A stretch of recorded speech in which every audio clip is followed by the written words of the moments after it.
Hero कौन होते हैं? क्या जीतने वालों को ही हीरो कहते हैं? अगर हाँ, तो केवल शक्तिशाली लोग ही हीरो हो सकते हैं। सवाल यह भी है कि शक्ति जो कि जीत दिलाती है वह क्या हथियारों और शरीर की शक्ति में ही होती है या नैतिक और आत्मिक बल भी इसमें सहयोगी होता है? ये गुण जीत में कैसे सहयोग करते हैं? इन सब प्रश्नों का उत्तर महाभारत में बड़े ही सहज और व्यवहारिक तरीके से उदाहरण के साथ बताया गया है। ऐसा ही एक उदाहरण है पांडवों का एक चक्रा नगर में निवास और बकासुर का भीम द्वारा वध। दुर्योधन के गुप्तचरों से बचते हुए पांडव पांचों भाई मां कुंती के साथ एक चक्रा नगर में ब्राह्मण के वेश में रहते थे और भिक्षा मांगकर गुजारा करते थे। उनके व्यवहार के कारण नगर के लोग उनसे स्नेह करने लगे। इसी बीच कुंती को पता चला कि जिस ब्राह्मण के घर में वे रह रहे थे उस परिवार के किसी सदस्य को मरना होगा।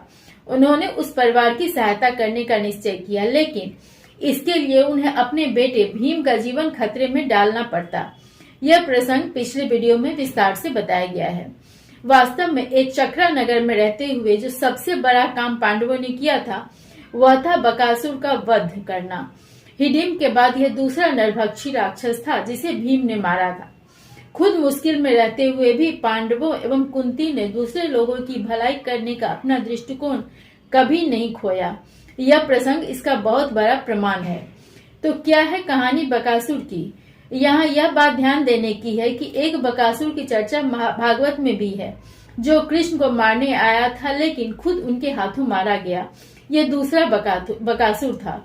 लेकिन दोनों बकासुर की विशेषता यह थी कि इनका पेट कभी नहीं भरता था। इसलिए जिस व्यक्ति का लालच बहुत अधिक पा लेने के बाद भी कम नहीं होता उसके लिए बकासुर की उपमा दी जाती है। अब देखते हैं कि महाभारत का बकासुर कौन था।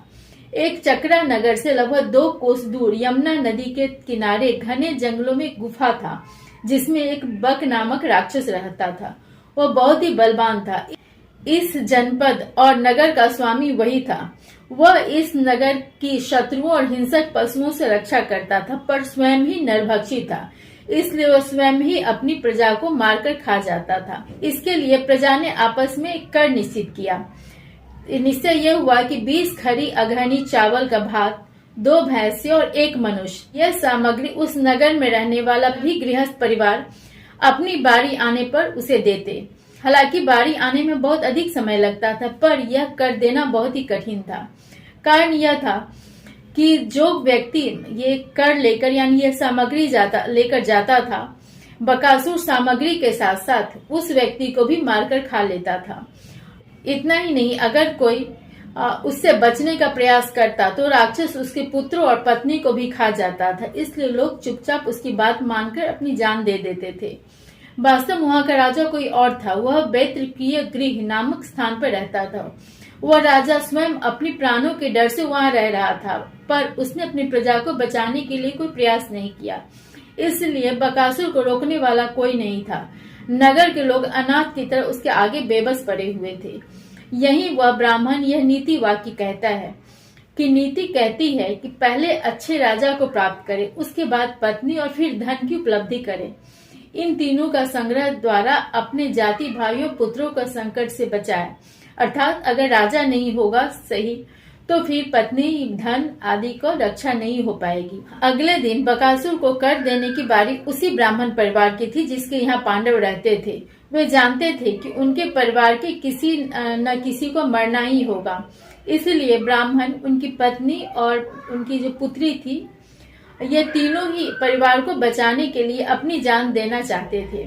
उनके पास इतने पैसे भी नहीं थे कि किसी अन्य व्यक्ति को खरीदकर अपने स्थान पर उसे भेज सके, ऐसा भी पॉसिबल था।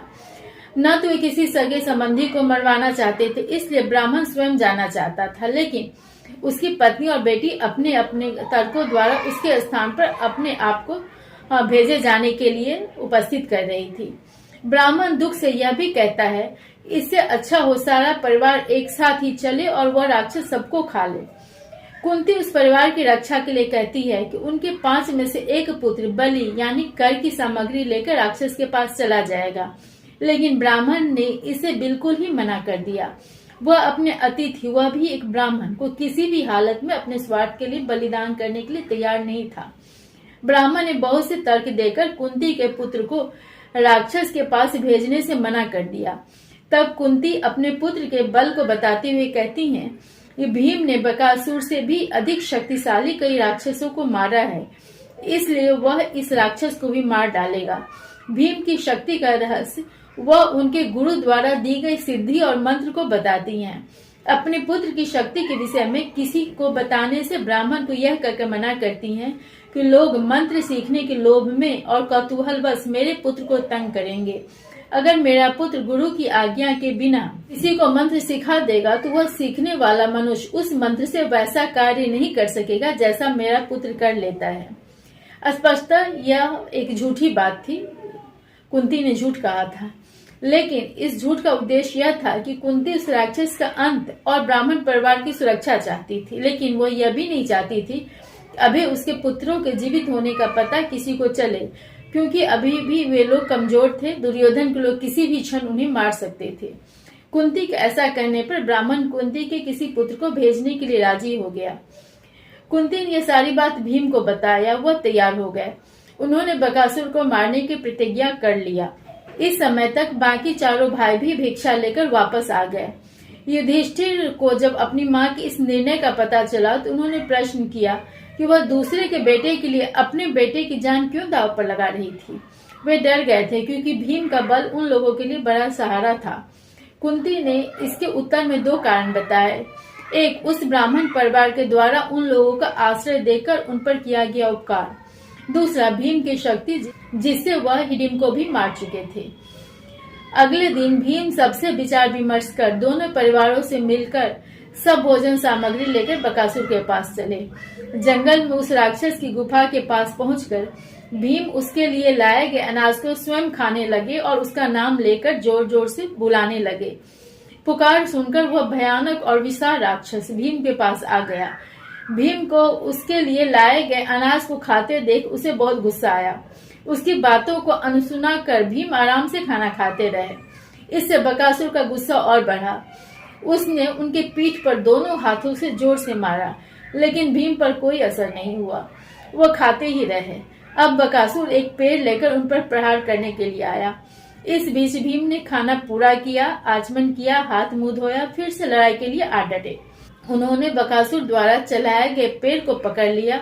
इसके बाद दोनों में पेड़ उखाड़ उखाड़ कर युद्ध होने लगा। इसके बाद दोनों शरीर से लड़ने लगे। इस लड़ाई में अंततः बकासुर मारा गया। बकासुर दर्द से तेज आवाज में चीखता हुआ मर गया। उसकी चीख सुनकर वहां रहने वाले उसके परिवार के सदस्य और अनुचर डर गए। उन सबसे अधिक शक्तिशाली बकासुर को जिस मनुष्य ने मार डाला था, उनसे मुकाबला करने की हिम्मत उनमें नहीं थी। भीम भी अनावश्यक किसी को मारना नहीं चाहते थे, इसलिए उन्होंने उन लोगों से कुछ नहीं कहा, केवल उनसे यह प्रतिज्ञा करवा लिया कि वे अब से किसी मनुष्य को नहीं मारेंगे। जो कोई भी किसी मनुष्य के मारेगा उसका वध इसी तरह कर दिया जाएगा जैसे बकासुर का किया गया। सबने यह शर्त मान लिया। उन्होंने इसे पूरा भी किया। इसके बाद उस नगर को फिर राक्षसों का कोई भय नहीं रहा। बचे हुए राक्षस या तो भाग गए या फिर नगर में बड़े ही सौम्य स्वभाव का बनकर रहने लगे। भीम ने बकासुर का शव लेकर नगर के द्वार पर रख दिया। सबकी नजर से बचाते हुए वो अपने घर आ गया। इधर सुबह लोगों ने नगर के बाहर बकासुर का खून से लथपथ शव देखा। जल्दी यह खबर सारे नगर में फैल गई। सभी लोग आश्चर्य और प्रशंसा से भर गए। उन लोगों ने धन्यवाद के लिए देवताओं की पूजा किया। लोग पता लगाना चाहते थे कि यह काम किया किसने। सबने पता लगाया कि आज किसके घर से बकासुर के लिए भोजन जाना था। उन लोगों को उस ब्राह्मण का पता चला जिसके घर में पांडव रुके हुए थे, किंतु उससे तो कुंती और युधिष्ठिर ने पहले ही किसी को कुछ नहीं करने का वचन ले रखा था। इसलिए उस ब्राह्मण ने लोगों को केवल इतना बताया कि कल जब मुझे भोजन ले जाने का आदेश मिला, मैं अपने परिवार के साथ रो रहा था। उसी समय एक मंत्र सिद्ध ब्राह्मण ने मुझसे कहा कि भोजन लेकर वह स्वयं जाएंगे। यह काम उसी ब्राह्मण का होगा, लेकिन वह ब्राह्मण कौन थे यह नहीं बताया। इस तरह नगर को एक बड़ी मुसीबत से भीम ने बचा लिया, लेकिन अभी भी लोगों को उनके पांडव होने का पता नहीं चला। यह पता लोगों को पांचाल में द्रौपदी स्वयंवर जीतने के बाद लगा। स्वयंवर की जानकारी पांडवों को एक चक्रा में ही हुई। पांडवों को द्रौपदी के स्वयंवर का कैसे पता चला और वे लोग कैसे एवं क्यों इसमें भाग लेने पांचाल राज्य गए, इस प्रसंग पर बातें महाभारत सीरीज के अगले वीडियो में करेंगे।